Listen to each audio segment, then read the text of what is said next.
Aquele personagem clássico dos Looney Tunes. O cara se apaixona perdidamente por uma gata que, por azar, tem uma mancha de tinta branca nas costas e ele confunde com uma gambá fêmea. O problema? A gata não suporta nem chegar perto dele. Sai correndo, pula a janela, se enfia em cano, faz de tudo para escapar do cheiro insuportável. Mas o Pepe? Ele tá lá, todo otimista, achando que ela é só tímida. Vive numa bolha romântica, fora da realidade, convencido de que no fundo ela o ama. Agora corta para o Brasil de 2025. Alexandre de Moraes, o nosso Pepe Legambá togado, tomou na cabeça a Lei Magnitsky, foi carimbado de tóxico pelo Departamento de Estado americano, tem um dossiê inteiro de acusações nas costas e Donald Trump já deixou claro que odeia o sujeito. Mas Xandão, igualzinho ao gambá, continua confiante, acreditando que Trump em algum momento vai se comover e suspender as sanções.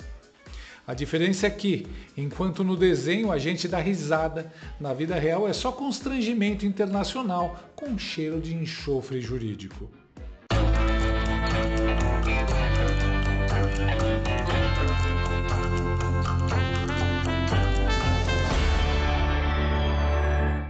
Sabe quando o vilão de desenho animado já está preso, cercado e sem saída, mas mesmo assim continua acreditando que vai virar o jogo? É o Willy Coyote segurando um guarda-chuva de papel contra a bigorna que despenca. Pois bem, esse é Alexandre de Moraes em 2025, acreditando que Donald Trump vai acordar um belo dia, tomar um café preto e pensar: puxa, esse careca simpático do Brasil não merece as sanções Magnitsky. Vou cancelar tudo. Sim, brasilinas e brasilinos, o ministro do STF decidiu apostar na rota diplomática, como se fosse um Henry Kissinger careca. Spoiler? O final é sempre igual e não tem cena pós-créditos da Marvel que salve. Em entrevista publicada hoje na Reuters, Chandler Clayson jurou que as sanções vão cair, porque é tudo questão diplomática. Que ele prefere esperar, que não precisa de advogado porque Trump vai se sensibilizar. É a versão togada do espera que passa ou do manda no zap que resolve. Parece aquele amigo que acha que a crush vai voltar sozinha só porque ele ficou na energia do universo. Para te contar que o ministro do Supremo, Alexandre de Moraes, deu uma entrevista à agência Reuters. Moraes disse esperar que o presidente dos Estados Unidos, Donald Trump, reverta as sanções impostas contra ele. Fez essa declaração nessa entrevista que foi feita ontem no gabinete do ministro e divulgada hoje. Vou trazer aqui outros trechos da entrevista para vocês, quando o ministro expressou confiança de que as sanções contra ele seriam desfeitas por via diplomática ou por meio de uma eventual contestação judicial nos tribunais americanos. A gente já tem aqui então para vocês esse trecho, aspas do ministro, né? Uma contestação judicial é possível e ainda não encontrei um advogado ou acadêmico americano ou brasileiro que duvide que os tribunais a anulem, mas neste momento optei por esperar. Essa é a minha escolha, é uma questão diplomática para o país. O ministro Moraes também disse que a aplicação da lei americana em relação aos bancos brasileiros que operam nos Estados Unidos, aspas, está sob a jurisdição dos Estados Unidos, fecha aspas, e que os bancos que aplicarem as sanções aqui no Brasil podem ser punidos. Aí ele diz assim, no entanto, se esses bancos optarem por aplicar essa lei internamente, não poderão fazê-lo e poderão ser penalizados pela legislação brasileira. Então, aqui as aspas do ministro Moraes. Moraes diz esperar que Trump revogue sanções contra ele. Eu aguardo. E eu espero ganhar na Mega Sena. Por isso eu faço minha fezinha toda semana. O meme se torna realidade. Alexandre de Moraes dá 48 horas para Trump revogar sanções contra Alexandre de Moraes. Como é que eles dizem mesmo? Sem anistia. Não é assim? Então que valha para eles também. Mas não vamos tirar a esperança do mimado, pô. É tipo mãe. Na volta a gente compra, tá, filhinho? De todo jeito, força, Xandão. E espera sentado.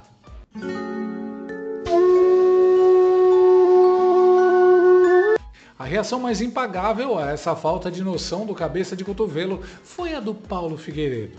O cara acha que os tribunais vão derrubar uma sanção Magnitsky.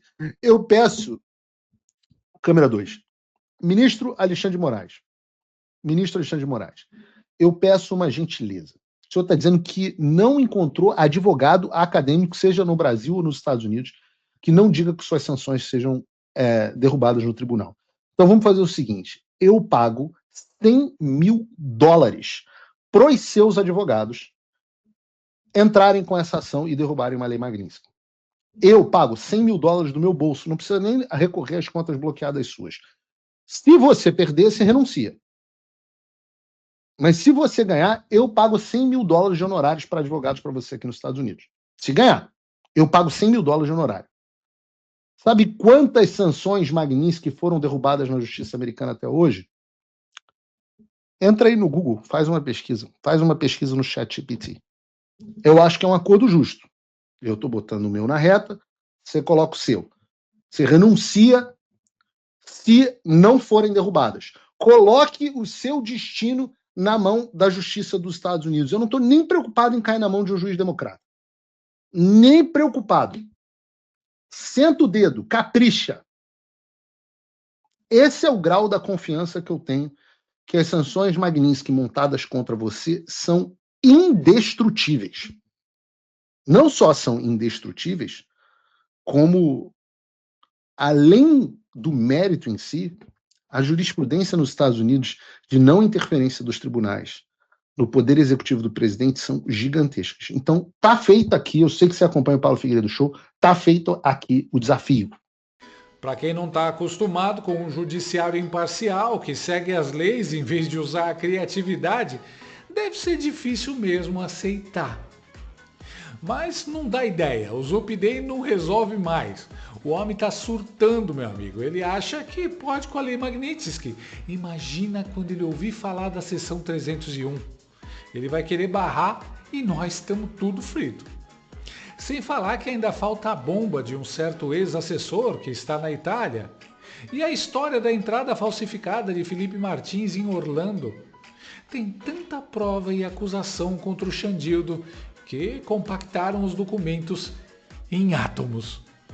O detalhe, Chandecir está sendo acusado pelo governo americano de ser o líder de uma caça às bruxas contra Bolsonaro. E cá entre nós, chamar de caça às bruxas é até elogio. Pelo menos as bruxas de Salem tinham direito a julgamento. Aqui é só inquérito eterno e sentença pronta. Antes mesmo das sanções, Marco Rubio já tinha cancelado o visto do Xandão, dos parentes dele, da galera do churrasco e talvez até do cabeleireiro da sobrancelha dele. O motivo? Censura. O Nosferatu de toga resolveu brincar de Deus e mandou calar a Rumble, a Trump Media e todo mundo que ousasse discordar. Resultado, bateu de frente com a primeira emenda americana. O cara não consegue respeitar nem a Constituição brasileira e agora quer peitar a americana. É tipo aquele sujeito que não conseguiu dar uns beijos nem na vizinha feinha dele e agora acha que vai pegar a Gisele Bündchen. Chanderley ainda tentou passar aquele caô de que havia divisões internas nos Estados Unidos, que o Departamento de Estado e o Tesouro estavam relutantes. Sei. É como dizer que a Aliança Rebelde estava dividida sobre destruir a Estrela da Morte. No máximo alguém perguntou: será que não explode junto com o Darth Vader? Mas, no fim, a bigorna da realidade caiu bem em cima da cabeça brilhante do togado. E caiu bonito. O Tesouro Americano respondeu em nota oficial dizendo o seguinte: o Departamento do Tesouro e o Escritório de Controle de Ativos Estrangeiros, juntamente com todo o governo Trump, concordam que Alexandre de Moraes cometeu graves violações de direitos humanos.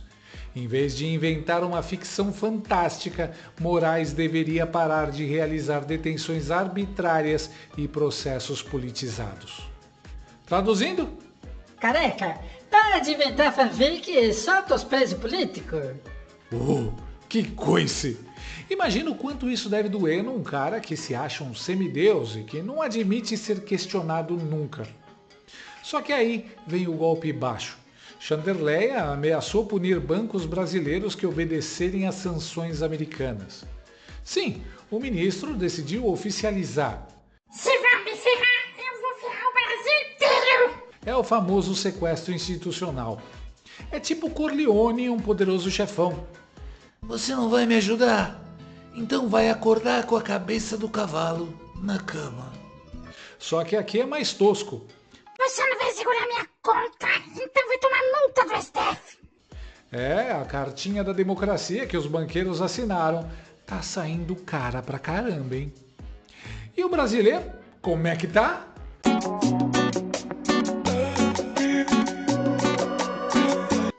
O sancionado resolveu fazer chantagem com os banqueiros. Sabe de nada, inocente.